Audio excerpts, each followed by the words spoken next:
அனைவருக்கும் வணக்கம். இன்னைக்கு நம்ம ஏர்ஃபோர்ஸ்ல வந்து ஏர்ஃபோர்ஸ் காமன் அட்மிஷன் டெஸ்ட் ஆஃப்கேட்னு சொல்லுவாங்க. இந்த எக்ஸாமுக்கான சிலபஸ் அதை எப்படி ஹேண்டில் பண்ணணுன்றதை நம்ம பார்க்கலாம்.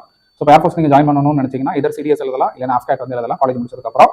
ஸோ ஆஃப்கேட் வந்து வருஷத்தில் 2 தடவை வந்து கண்டக்ட் பண்ணுவாங்க. Once in February, another in August. So இதில் மொத்தம் வந்து 100 கொஸ்டின்ஸ் இருக்கும். ஸோ 25 கொஸ்டின்ஸ் இங்கிலீஷில் வரும். ஸோ இங்கிலீஷில் பார்த்தீங்கன்னா synonyms, antonyms, your grammar, spot the error, comprehension, fill in the blanks, இந்த மாதிரி கொஸ்டின்ஸ் இருக்கும். அதுக்கப்புறம் 25 கொஸ்டின்ஸ் வந்து உங்களுக்கு ரீசனிங்ல கேட்பாங்க, போத் வெர்பல் அண்ட் நான் வெர்பல் ரீசனிங்.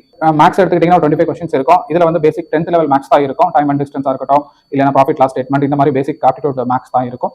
அதுக்கப்புறம் பார்த்தீங்கன்னா 25 கொஸ்டின்ஸ் உங்களுக்கு வந்து ஜிகேல இருக்கும். இதில் வந்து ஒரு 2 questions physics, 2 questions chemistry, 2 questions biology, 3 questions in geography, 3 questions in history, அப்புறம் பாலிட்டில இருந்து ஒரு 2 கொஸ்டின் இருக்கும். ஸோ எல்லாமே மிக்ஸ்டு பேக்காக இருக்கும். அப்புறம் ஒரு 8 கொஸ்டின்ஸ் வந்து கரண்ட் அஃபேர்ஸ்ல இருக்கும். இதை வந்து 100.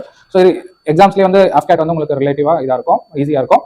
ப்ளஸ் இதில் வந்து எல்லா பிரான்ச்சஸுமே எடுப்பாங்க, இன்க்ளூடிங் பைலட்டாக இருக்கட்டும், ஏர் க்ரூவாக இருக்கட்டும், your technical branches, education and meteorology, accounts, logistics, administrations, எல்லா பிரான்ச்சுக்குமே ஆஃப்கேட் இது பண்ணலாம். ஒன்லி திங் இஸ் ஆஃப்கேட்ன்றது ஷார்ட் சர்வீஸ் கமிஷனுக்கானது.